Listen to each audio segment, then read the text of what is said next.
What would life without baseball have been like for Jim Leyland? Boy, I really have no idea. Line drive, base hit right there. Here comes Punch rounding third, and the Tigers win in the ninth. That's the quickest I've seen Leyland run out of the dugout. Oh, this is going to be good. If Jim was getting on you, it was like, yes, I've made it, finally. He don't give a something like that, he'd say. If we won, it was okay, and if we lost, it was okay, and that's not good enough. Are there any other questions? If not, I'm done. In our generation, Jim's the best of all of us. The respect he had from the players, I think, was unsurpassed. He has his players back to the death. I just hope that you feel like you're getting your money's worth. It's like a six-man.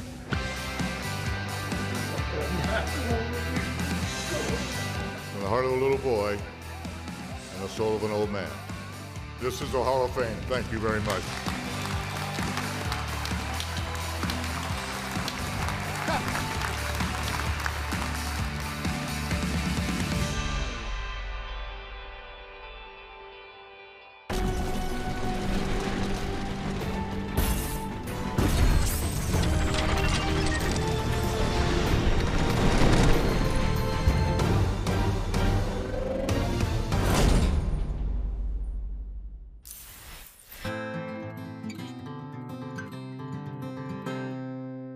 Well, it's appropriate that we have a ballpark over your shoulder as a backdrop as we get a chance to interview the great Jim Leyland. First of all, how are you? I think all Tiger fans want to know that. Well, I'm doing great. You know, a little older, obviously, but doing good. The ballpark behind me, I'll be at tonight watching the Mud Hens. So, you know, my hometown's about 8 miles south of here. So it works out good. Come in to see the Mud Hens for a few days. When you were a catcher and then a minor league manager, could you ever have imagined that someday you would be going to Cooperstown? No, I had no idea.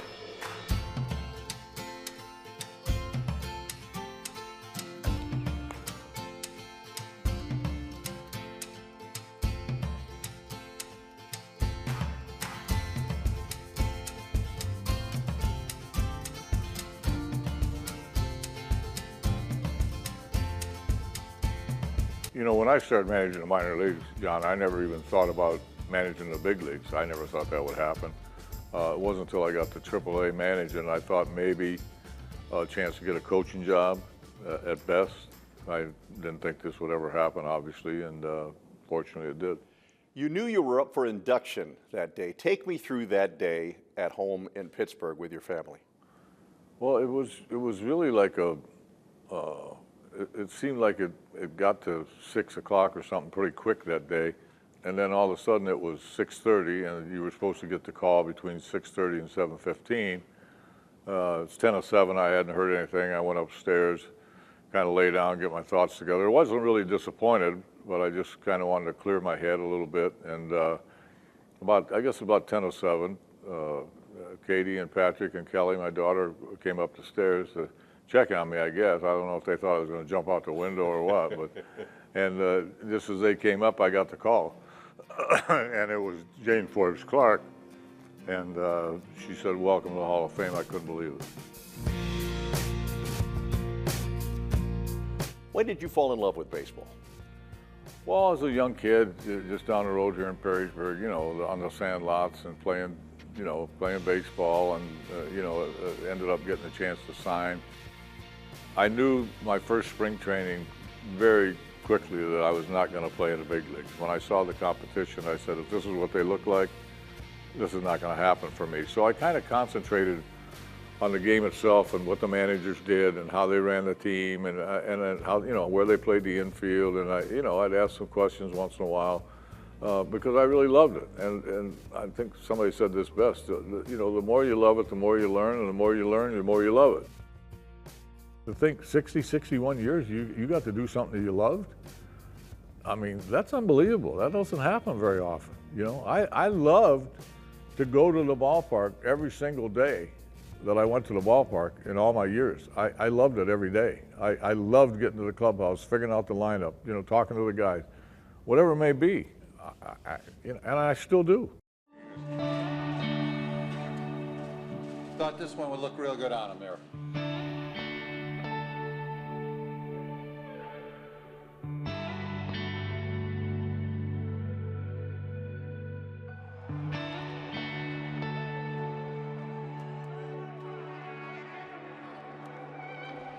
You won 3 pennants and a World Series. What is your best memory of being a manager, the best part of being a manager in your estimation? I just think the relationships over the years that you develop with players, umpires, fans, it's just special people, they're special moments. You know, I don't know that you could choose one. Everybody would think the World Series. You know, our first division title in Pittsburgh was one of my best celebrations because we'd been so bad. We finally caught the Mets, the big kids on the block, and passed them. And then you go to Detroit and Maglio's homer.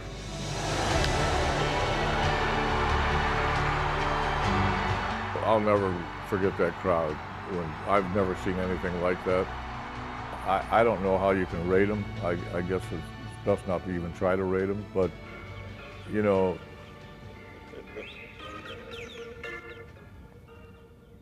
hey Pat, I'm doing an interview. I'll call you right back. Such a character that the Hall of Fame is getting, of just a guy that's got a one-liner every second. And you come up to him and you say something and you better be ready. He's got something for you coming back. The one was always like, well, I'm trying, Skip. And he's like, I can get a truck driver to try. If I jump up and never come back down, you steal. Listen, old dad, you didn't drop any more balls. You made the team. If you don't like somebody, don't look at them because they're going to piss you off if you do. I think I've been fair with you. You've been fair with me. What's wrong with that marriage? That's not so bad. Probably Tom in Royal Oak isn't too happy right now, but that's okay. That's just the way it goes, you know. So I'm sorry, Tom, but I'm back. I think Jim had a good way of like this calming presence, ironically, because he's not really a calm person, but he had this ability to really connect with players in like a jovial kind of calming way, but still have this like presence as your manager. He inspired guys, you know, he believed in guys no matter, you know, how they were doing, how they were performing. He always believed in you and he always made you believe in yourself. Somebody has to be the captain of the ship.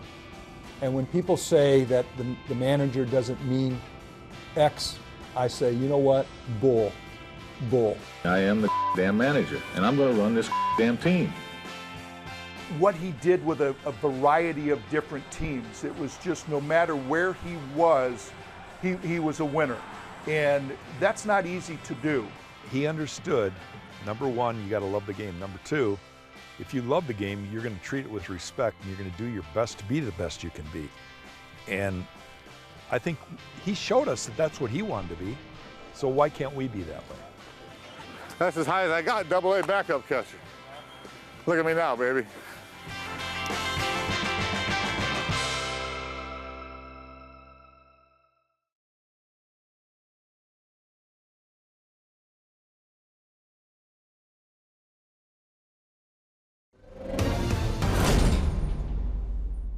I'm going to tell you something right now. I am a stickler for a good defensive first baseman. To me, it's one of the most important defensive positions on the field, and I'll tell you why. I asked him this question at one time, how he got to relate to the players so well. And if you watched him before a game, he didn't like to bring players into his office very often. I mean, we would send them down there if we had to, because he had to be a one-on-one private. But his office was the field during batting practice.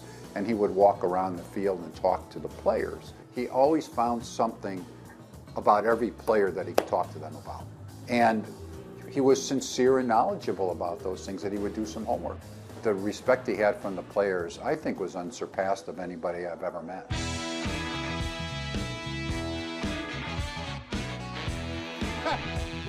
I always felt like I wanted to make the clubhouse a fun place to come and a great place to work. And I wanted to get the clubhouse the exact temperature that you wanted. And it doesn't always happen. In fact, it doesn't happen that often. But you want to try to get that temperature just right. And then I always felt like my job as a manager and the coach's job was to get the best version of the player. How good can this player be, and are we getting that out of him? As long as you shoot straight with the players, be yourself, it's not a problem. I loved it.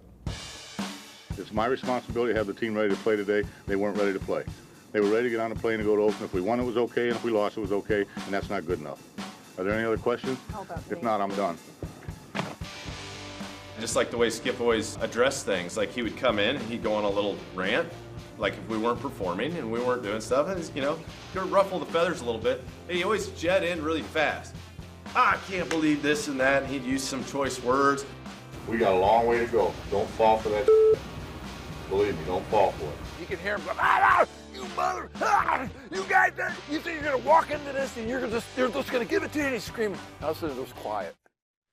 And we're sitting there and we're going, is he done? I don't think so. Is he gonna come back out? Should I, you know, go shower now? And then wait a little bit, and here he comes, and a little bit more. We just brought our luggage to the park. Well, we got a game to play, and then we go on the road. That's not good enough. Did you let him know that? That's none of your business. It was one of the few times that you would want a manager to get on you. Like if Jim was getting on you, it was like, yes, I've made it, finally. This is a PG thing, but he don't give a at something like that, he'd say. He'd release his mom, I swear. He doesn't play no favorites. But he wouldn't like directly call a guy out, right? It wasn't like he'd point a finger and be like, you're the issue with the team, which other managers will do that. And he would address things in a manner to where now the team can address those inside the team as well. And he was really good about letting leaders on the team lead and not just being the oversight and everything's the way I'm going to do it. He would give the good ideas and the thoughts to the leadership inside the clubhouse, you know, the veteran players, to then rally the younger players and other guys around. We laugh about it. The players laugh about it. They were laughing at me when I was doing it. They were sitting at their lockers. I know they were laughing, but you know, hey, it's about competition, and you know, managers like to compete just like players do. So, you know, every once in a while I would send a message, but you know, it's not easy as people think, because everybody thinks everything goes well all the time. It doesn't. There are some tough conversations that have to be had with players once in a while. And there can also be an awkward relationship for a couple of days with a player. But as long as you're honest and everybody's working towards the same goal and the organization has the same heartbeat, it always works out for the best, however it works out. A good manager, you need good players, but you also need those players to respond. With Jim, I think guys they always knew where they stood when you succeeded, when the team succeeded, and you saw the emotion that he had and how proud he was of you and the team. It let you know that he cared deeply about you. So he made everybody feel like they had a purpose. From day one of spring training, I told him, you know, don't get caught up in the expectations. Get caught up in how we're going to live up to those expectations. And I think that's what they've done. And I want to say thank you to our fans. And I'm so proud of you for what you've done for our ball club and what you've done for me since I've been here. And I just hope that you feel like you're getting your money's worth. Because we try to entertain you. You keep coming out. I can't tell you what you mean to us. It's like a sixth man. Come on in here. Come on. I got When you manage 33 years, you have some heartbreaking losses and you have some absolutely great wins. And that's just part of it. And I loved all of it. You know, you never love losses, but my point is that because they were great experiences and you were in the competition, you were in the heat of battle for something really important. There is a lot of emotion to be relieved. That's just the way it is. Some guys show it different. I don't show it too good, you know. Sometimes it's embarrassing, but that's the way it is. Who in their right mind moonwalks out of that celebration back to their office, though? Well, everybody said it wasn't a very good moonwalk, so and I never could dance, to be honest with you, but probably one of the most important traits a person can have is the ability to laugh at themselves. And I know the players laughed at me quite a bit. We had a lot of fun together.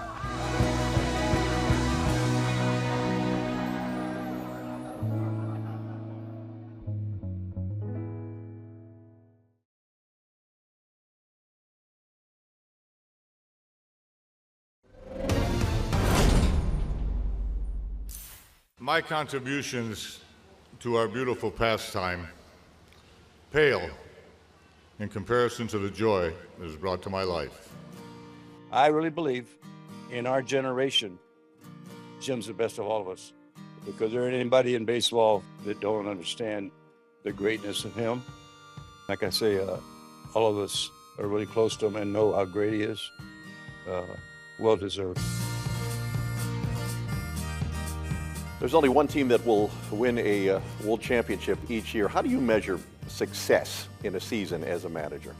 The last day of the season, I'd go into my bathroom in the clubhouse and shave. And I'd look in the mirror and I'd say, did I get the most out of my team? Did I do the best job I possibly could? And fortunately, most of the years I felt like I did, but there were a couple I felt like I didn't. And that hurts. But that's how I kind of gauged it myself. Was there one team where you got to that last day of the season and said, all right, I did all I could and it turned out great? Well, I think that was probably the 2006 Tigers. You hadn't managed for a while. Is it riding a bike? Did it come right back? Yeah, I remember, I won't say who, but I remember a couple of people telling me that they actually called me and they said, you know, your style of managing is not going to work with this team. And I said, well, we're going to find out. It's gone! This is the most amazing thing I've... Being on time, playing the game right, being a team player, those things aren't optional. Line drive, base hit right there. Here comes Pudge rounding third. He'll come around to score. I have no idea how many games this team can win, but I demand that my team prepare to win. High fly ball. It's gone. This is really a thrill for me. This is a special day for me. I never thought I was going to ever have the opportunity to manage the Tigers, and to see these guys celebrate all the hard work and learn what it is to win and buy into the program, I'm a real proud guy today. It didn't really surprise me that we were good, but it probably was a stretch to think that we were going to win the pennant in 2006. And I think because I had signed with the Tigers, I'd been there 18 years in the minor leagues with the Tigers, and then I finally got back to the Tigers to manage the big league club. That was probably one that I'd say, you know, we really accomplished something this year, even though we fell short in the World Series. From 2006 to 2013, it became a family thing, and not because of me, but it became a family thing with the fans and everything. It was everywhere you went, there was Tiger stuff. I think that turned baseball around in Detroit for a while. I do. His 1,769 career wins as a manager ranks 18th most all time. He's a distinguished three-time Manager of the Year, twice in the National League, once in the American League with your 2006 Detroit Tigers. Please welcome Jim Leyland.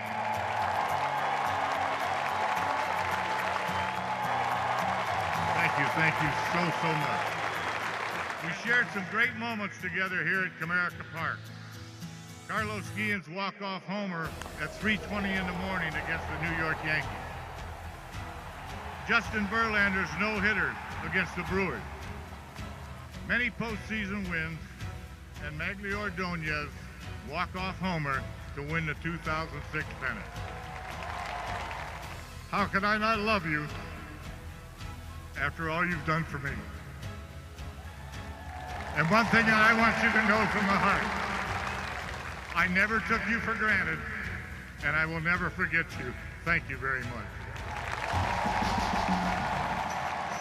Do you believe the year that you're having, the Hall of Fame and having your number retired in the same calendar year? Unbelievable. I had no idea. It came out of the clear blue when Chris Ilitch called me. I was honestly shocked. To think that they thought enough of me to do that is, I can't thank the Ilitch family enough, and of course the late Mike Ilitch. I just, you know, I don't know if I deserve it or not, but I just can't thank them enough. Detroit Tigers, pretty simple. Owner Mike Ilitch was the most passionate owner that I've ever been around. When I got there, I had a reunion with Dave Dombrowski, one of baseball's great GMs in any era. And it was a great reunion. Somebody was going to manage this team. And I'm glad it's me. We'll see how it works out.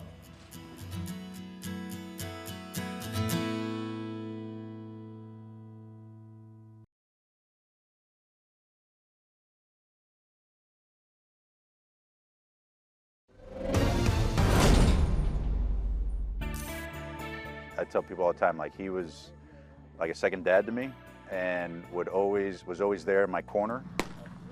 In 2011, the year I was an All-Star, going into that year, young guy starting catcher on a team that's expected to win, son of an assistant general manager.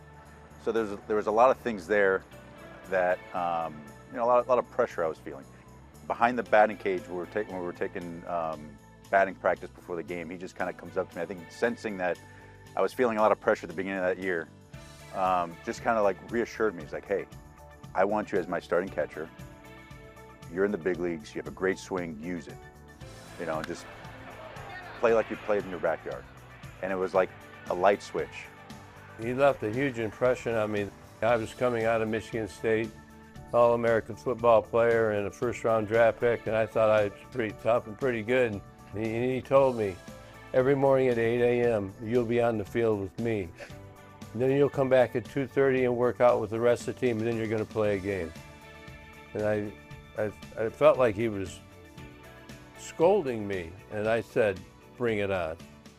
And he did. There's few people in your life that you can say, I would go to war for that guy. Leyland's one of those guys because you know he's got your back. Carlos Guillen hit a homer, kind of pimped it. Jared Weaver throws over Alex Avila's head. He's going to throw and hit Alex Avila, throws over his head. And Skip's like the first one out of the dugout yelling at Weaver, if you want some, come and get some. Come and throw me. Weaver's like, you know, 6'5", 250 pounds, and I don't know what Skip's dimensions are, but he's not a big dude. And that's what I'm talking about. Like, he has his players back to the death. And Jim Leyland now is getting in the face of Ramirez, telling him to back off. What would life without baseball have been like for Jim Leyland? Boy, I have no idea. I really have no idea. I guess I'd probably ended up going back to school and maybe been a high school coach or, you know, I really have no idea. I might end up in the factory like my father did. I think about that because I can't believe for 61 years I've gotten to do something that I love. Yeah, right. For most of my life, I've been able to walk into a clubhouse as a player or as a coach or as a manager or as a scout or as a special assistant. All my life, I've been able to earn my living doing something that I love. And I think about my dad working midnight to 8 and 8 to 4 and 4 to midnight swing shifts with 7 kids and raising his family.